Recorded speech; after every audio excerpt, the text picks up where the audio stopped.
By 2005, the dawning of a new era in gaming was approaching. Microsoft was preparing to release its second video game console, the Xbox 360. But before there was an Xbox 360 in my home, Sony's PlayStation 2 guided my gaming hobby with a plethora of fantastic franchises spanning various genres, including racing games. Midnight Club 2, Need for Speed Underground, Gran Turismo 4, and Burnout 3 all satiated my gaming appetite when it came to racing games. The latter proved to be one of the greatest surprises for yours truly, as Burnout 3 surpassed its predecessor in almost every way by providing genuine racing action and insane stunts courtesy of the game-defining crash mode. The same year I purchased an Xbox 360, Criterion finished developing what is at this point the final entry in the Burnout franchise with Burnout Paradise, completely changing the dynamic of a Burnout game by making it an open world experience. Paradise was everything great about its predecessors, while losing some of the options that differentiated the previous offerings from its peers like Crash Mode. Another console generation would pass until it was announced another Burnout would come to consoles, but not what anyone expected, as a remastered version of Burnout Paradise was ready to boost the Xbox One and PS4 libraries. As a person who loved Paradise on the 360, I was excited about playing one of my favorite games from a generation ago yet again, but still wondered if it was a remaster worth making.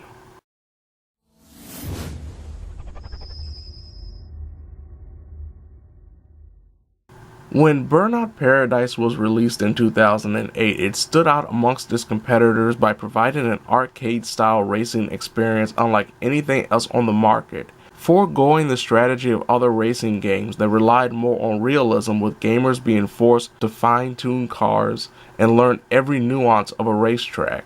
Paradise was and still is rooted in fun by driving around Paradise City, and thanks to every bit of DLC that was released during the game's initial life cycle being a part of this package, Big Surf Island. While performing stunts, taking down fellow racers, and flying through billboards, all while unlocking more events and vehicles. With each success comes an upgrading of the player's driver's license, which also ups the game's overall difficulty, be it having to get higher scores in stunt performances or taking on faster cars during regular races. Though I haven't completed the game 100%, I've reached Burnout driver's license status, unlocked a majority of the locked cars, and picked up a slew of trophies, including the Platinum Trophy, for completing everything necessary in the base game after a little over 20 hours.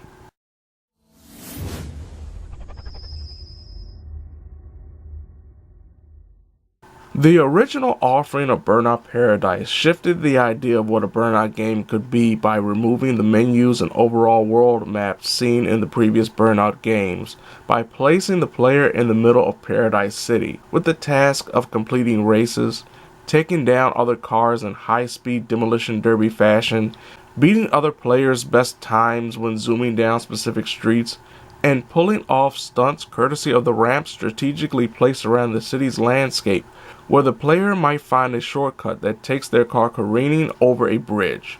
The ability to take on players online in races, stunt challenges, or even a game of cops and robbers return here. And thus far, the online connectivity has been flawless, though it might take a little bit of time to get a race or team challenge started, while waiting for a lobby to get full. Though the standalone crash mode was removed in Paradise, Showtime mode somewhat fills the void, taking a page out of the insurance fraud minigame from the Saints Row series, where the player will have their vehicle running into traffic and bouncing around even more unrealistically than usual. The more success a player has, the more cars they will unlock, and the more difficult the game becomes, as the player's driver's license goes from learner's permit to burnout, meaning the difficulty increase is gradual and player-friendly. The game's version of collectibles tie into learning the landscape of Paradise City and Big Surf Island, as the player can go through a gated area to discover a ramp that will send their car through a billboard with a notification flashing on the screen. to inform the player how many gates have been destroyed and how many billboards have been crashed through. Everything about the original Burnout Paradise offering is here in its original form, with a couple of gameplay additions to make things easier for players. By tapping right on the D-pad, the player can restart their most previous event, something that wasn't in the original version that allows players to restart failed missions without returning to the starting point. Unfortunately, not everything the fans were disappointed with in the original iteration was fixed here, such as the ability of switching between cars. To change a vehicle, the player must either find one of the few junkyards placed around the map to switch vehicles in a relatively laggy manner, or back out to the main menu. This is something that is incredibly frustrating when trying to complete the car-specific time trials known as burning routes. The remastered aspect of Burnout Paradise Remastered is a mixed bag. Graphically, the game looks worlds better than the original version on the previous generation consoles, but really no different than the PC version. Unfortunately, there's a muddying effect when it comes to vehicles moving at night that at times can cause rival racers to lose graphical definition.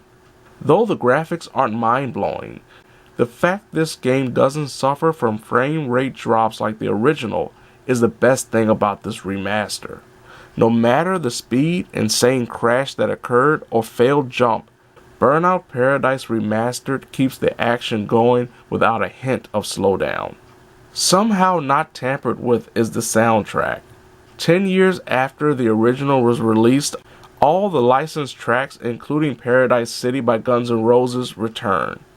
The music in this game is a major nostalgia trip for those who played the original, but for new players it might sound like a product of the time it was made for, rather than a soundtrack that spans beyond generational barriers. All in all, Burnout Paradise Remastered is a serviceable offering when compared to other remasters and remakes recently released, as it doesn't tamper with the formula while delivering a fresh coat of paint and some performance improvements without doing much more. This game is essential for those who are craving an arcade-style racer, who either never got the chance to experience it the first time around, or for returning gamers who long for the days where racing games felt like the definition of high octane.